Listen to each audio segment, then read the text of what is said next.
आज की कहानी की शुरुआत होती है अफगानिस्तान के एक छोटी सी कस्बे को दिखाते हुए। तो रोजमर्रा की तरह आज भी लोग अपने कामों को करने के लिए घर से बाहर निकलते हैं, लेकिन तभी इन पर कुछ हवाई हमले हो गए जिसमें कई सारे लोग अचानक से मारे गए। लेकिन सिर्फ यही नहीं, वहाँ कुछ टैंक भी आ जाते हैं जो रशियन आर्मी के थे, जिसमें बैठे सोल्जर उस कस्बे में मौजूद लोगों को चुन चुन कर मारना शुरू करते हैं। लेकिन कुछ औरतें थी जिन्हें अपने घर परिवार को जलते हुए देखा, तो उन्होंने इस बात का आंदोलन किया और टैंक को रोकने की कोशिश की। लेकिन अंदर बैठे जालिम लोगों ने जहरीली गैस को बाहर फेंक दिया, जिसमें कुछ औरतें मारी गई और कुछ तो भाग गई। जब उन्हें लगा कि सब कुछ खत्म हो चुका है तो वो बाहर आए और फिर सभी के घरों को आग के हवाले कर दिया। यहाँ तक कि उनके पानी के कुएं में उन्होंने जहर डाल दिया ताकि वो पानी तक ना पी सके। इतना जालिम कौन हो सकता है? मगर किस वजह से ये सब था उन्हें खुद भी नहीं पता, बस उन्हें तो ऑर्डर मिले। छानबीन करने के दौरान इन्होंने कस्बे के लीडर को पकड़ लिया, पूछा कि उसके बाकी साथी कहाँ हैं जो रशियन आर्मी के सोल्जर को आए दिन मारते रहते हैं। तो उसने कहा कि वो उसके चारों तरफ फैले हैं, जितनी कोशिश कर ले वो उसके देश को कभी भी हासिल नहीं कर पाएंगे। और इतना सुनते ही कैप्टन के अंदर आग लग जाती है और इसीलिए वो उस टैंक के पायलट को कहते हैं कि इसे टैंक से कुचल दो। लेकिन वो शख्स इतनी हिम्मत अपने अंदर पैदा ही नहीं कर पाता। तब कैप्टन उस पर बहुत गुस्सा करता है, यहाँ तक कि उसे सबके सामने जलील भी करता है। इतने में वहाँ वही औरतें वापस आ गई जो भाग गई, और इसमें उस लीडर की बीवी भी थी जो उनके सामने अपनी मौत की जिंदगी की भीख मांगती है। लेकिन पायलट अपने कैप्टन के ऑर्डर को फॉलो करता है और एक जिंदा शख्स पर हजारों टन के टैंक को चढ़ा देता है, जिससे उसकी वहीं बड़ी बेरहमी से मौत हो जाती है। सब कुछ खत्म करके ये लोग अपनी दूसरी टीम से मिलने के लिए निकल गए जो इन्हीं की डायरेक्शन में आ रही थी। दोनों के बीच रेडियो से बातचीत भी हो रही है, जिससे कि आपस में उन्हें दिशा बताने में कोई मसला नहीं रहता। लेकिन एक बारी दो मोड़ आ गए जिसमें सामने वाले ने गलती से कह दिया कि लेफ्ट बल्कि मुड़ना राइट में था, जिसके चक्कर में एक टैंक बिछड़ जाता है और उसे पहाड़ी पर बैठा मुस्तफा देख लेता है। वो एक तालिबानी था और उसका खुद का एक लश्कर था जिसको उसने अपने दम पर बनाया था। और जब उसने उस टैंक को देखा कि वो अलग हो गया तो वो उसे खत्म करने की ठान लेता है। वहीं दूसरी ओर जो लोग सुबह काम के लिए कस्बे से बाहर गए थे, जब वो वापस लौटे तो वहाँ का मंजर जहन्नुम जैसा था। चारों तरफ सिर्फ लाशें थी, किसी को जिंदा जला दिया गया था तो किसी को गोलियों से मार दिया गया था। ये सब देखकर सभी का खून खौल जाता है। और इतने में वहाँ पर मुस्तफा अपने लोगों के साथ आ गया, कहने लगा कि मैंने अभी देखा एक टैंक अपनी टीम से बिछड़ चुका है, तो अगर तुम लोग चाहो तो हम मिलकर बदला ले सकते हैं। लेकिन कस्बे के लोगों की मुस्तफा से कुछ खास नहीं बनती। वो कहते हैं कि वो लीडर से बात करना चाहते हैं। तो वहीं लीडर की बीवी सहमी हुई आवाज से कहा कि उन्हें तो टैंक के नीचे रखकर कुचल दिया गया। तो जो लीडर का भाई था ताज, उसे वहाँ के लोग अगला लीडर घोषित करते हैं। जो जब अपने भाई की ऐसी दर्दनाक मौत को देखता है तो उसका कलेजा छन्नी हो जाता है। इसी कारण उसने उसी समय ऐलान कर दिया अब वो सभी बदला लेंगे। सबसे पहले उस खोए हुए टैंक और उसके अंदर बैठे जल्लादों को मारकर खत्म कर देंगे और फिर इस देश से सभी को भगा देंगे। मुस्तफा तो पहले से ही तैयार था, इसीलिए वो इन सभी के साथ उस टैंक के टायर मार्क्स को देखते हुए उसी के रास्ते चलना शुरू करता है। वहीं वो टैंक गर्म घाटियों के बीच रुक गया, क्योंकि अब पायलट को समझ नहीं आ रहा है कि वो कहाँ जाए। कैप्टन के पास नक्शा है, लेकिन दिक्कत ये थी कि इस मोड़ के आगे का नक्शा जल चुका है, इसीलिए अब इन्हें खुद ही नहीं पता कि वो कहाँ किस जगह पर खड़े हैं। इतनी में इन पर मुस्तफा और लोग चारों तरफ से हमला करना शुरू करते हैं। लेकिन ये सभी लोग मिलकर भी ज्यादा नुकसान नहीं पहुंचा पाते उस टैंक को, क्योंकि इनका निशाना बहुत ही ज्यादा खराब था। और इस बीच ताज देखता है कि उसका अंकल का पैर इस हमले में जख्मी हो गया है। वो उसे वापस जाने को कहता है, लेकिन वो उसकी एक नहीं सुनता। उनका कहना था कि वो पठान है और पठान कभी पीठ पर गोली नहीं खाते। उसकी इसी हिम्मत ने सभी के अंदर जान फूंक दी। अब ये लोग पैदल ही उस टायर मार्क्स का पीछा करना शुरू करते हैं। लेकिन अफगानिस्तान की ऊंची ऊंची घाटियों में जिंदा रह पाना खुद से भी ज्यादा मुश्किल होता है, इसीलिए सभी बहुत ज्यादा थक जाते हैं। और इन्हीं में से एक था वो बहुत प्यासा था। तभी उसके पास में ही पानी का स्रोत मिलता है, जिसके अंदर मुंह डालकर वो तेजी से पानी पीने लगता है। तभी पीछे से मुस्तफा ने आकर उसे रोकने की कोशिश की, लेकिन तब तक वो पानी पी चुका था। दरअसल दोस्तों, रशियन ने इसमें जहर मिलाया था, जिसकी बोतल वहीं पास में ही फेंकी हुई वो शख्स तड़प तड़प कर मर जाता है। और ये लोग कुछ भी नहीं कर पाते। ये सब कुछ दूर से छुप रहे रशियन कैप्टन देख रहा था। वो तुरंत ही तोप चलाने का ऑर्डर देता है, लेकिन किसी तकनीकी खराबी के कारण तोप का गोला टैंक में ही अटक जाता है, जिससे डर कर सभी बाहर भाग जाते हैं, क्योंकि ऐसे हालातों में वो गोला टैंक के अंदर ही फट सकता है। लेकिन कुछ देर इंतजार करने के बाद जब कुछ नहीं हुआ तो कैप्टन ने जो गोला दागने वाले सोल्जर था उससे कहा कि तुम जाकर उसे बाहर निकालो। लेकिन वो जाने से डर रहा था, इसीलिए पायलट ने उसका साथ दिया और साथ चलने को राजी हो गया। अब जब ये लोग टैंक में गए तो कैप्टन ने कहा कि हो सकती समद ने जानबूझकर तोप में कुछ गड़बड़ी कर दी, जिससे कि गोला फंस गया होगा, क्योंकि वो भी एक अफगानी है और उसे तो अपने देश से प्यार होगा ही। दरअसल समद इसी टैंक में ही इन लोगों के साथ है जो ट्रांसलेशन का काम करता है।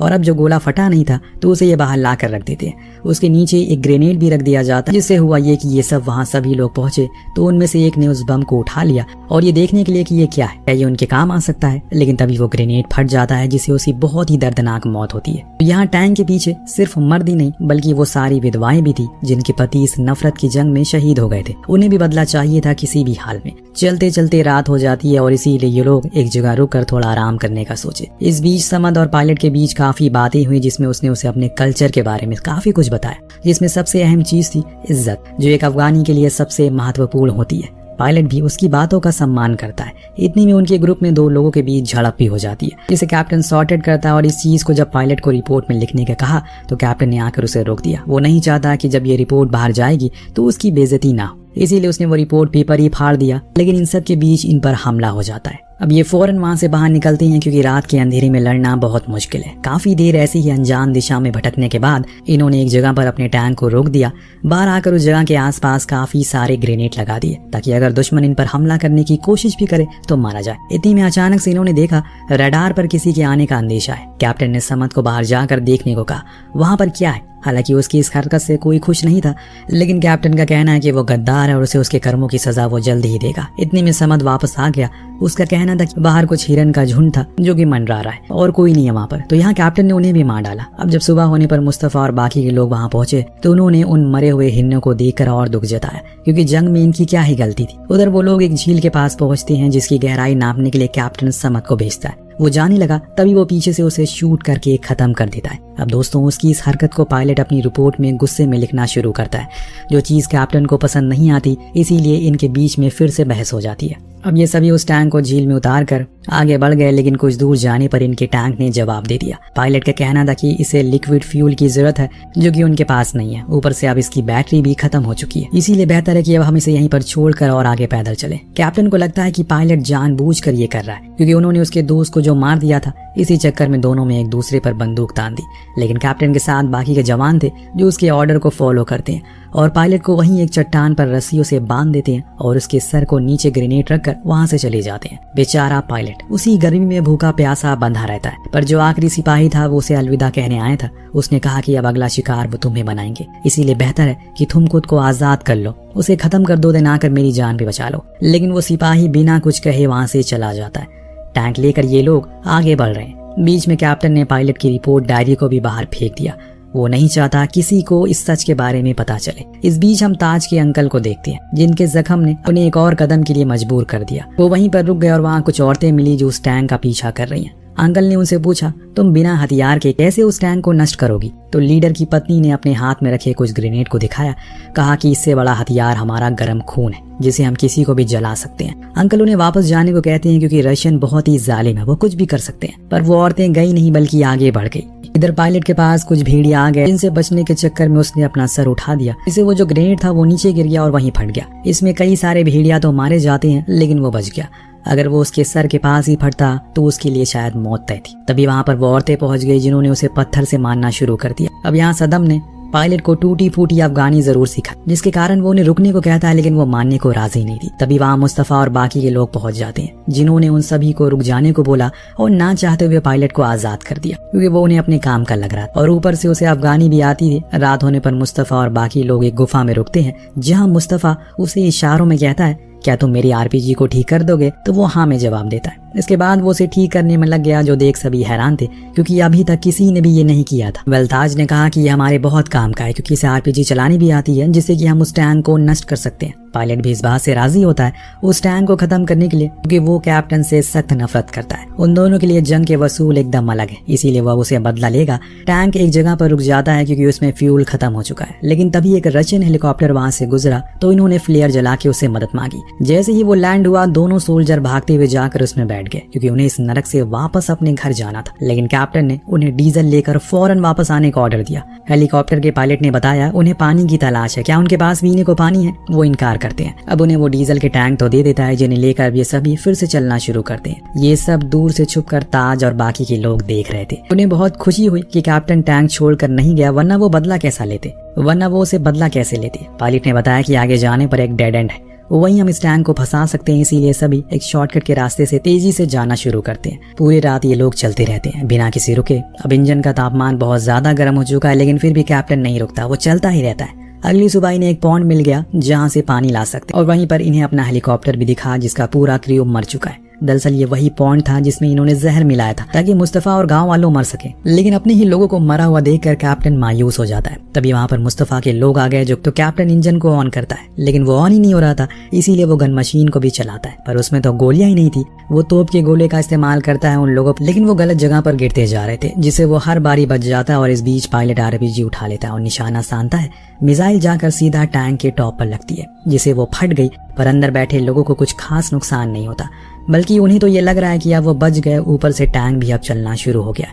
इस बीच मुस्तफा के लोगों को वो हेलीकॉप्टर दिख गया, जिसे देखकर उन्होंने कहा कि अब हमें उसके पीछे जाने की जरूरत नहीं है, क्योंकि जो हमें चाहिए था वो तो हमें मिल चुका है। अचानक से तभी उन पर एक धमाका हुआ जिसे कुछ बड़े बड़े पत्थर नीचे गिरने लगे, जिसके वजन तले टैंक दब गया और वहीं अटक गया। अभी भी कैप्टन बाहर नहीं निकला, बल्कि उसे अपने बाकी के साथियों को दो दो ग्रेनेड दिए और कहा कि इसे लेकर खुद की जान ले लेना, और खुद भी एक ग्रेनेड की पिन को खोलकर बैठ गया।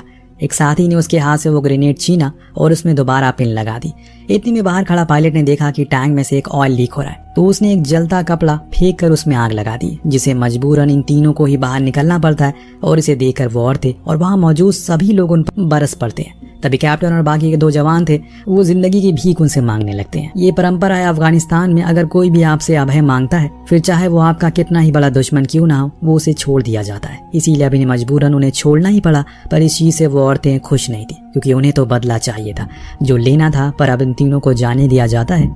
इस बीच वहां एक रशियन हेलीकॉप्टर आ गया जिसे देखकर सभी छुप गए, लेकिन पायलट वही खड़ा रहा। वो अब और इस जंग का हिस्सा नहीं बन सकता, क्योंकि वो पहले अपने देश की रक्षा करने के लिए आर्मी में शामिल हुआ था, ना कि दूसरे के देश के मासूम लोगों को मारने के लिए। इसीलिए उसने हेलीकॉप्टर को फेंकी गई रस्सी को पकड़ लिया, और ऐसा करता देख मुस्तफा ने उस पर शूट भी करने की कोशिश की, लेकिन ताज ने उसे ऐसा करने से मना किया क्योंकि उसमें उनकी मदद की है। दूसरे सीन में ये तीनों ही उसी मोड़ पर पहुंच गए जहां एक गलत टर्न ने इनके लिए एक सफर जहन्नुम बना दिया। तभी अचानक से वहां पर वही औरतें आ गई, जिसमें से सबसे आगे थी लीडर की बीवी, जो अपने पति के कातिल को जाने तो नहीं दे सकती। उसने कैप्टन को पत्थरों से मार मार कर जान से मार डाला। अब जाकर उसके कलीजे को फाइनली ठंडक मिली, और बाकी के जो दोनों लोग थे वो भाग निकले। और कुछ इस तरह से इस कहानी का यहीं पर अंत होता है। आपको कहानी कैसी लगी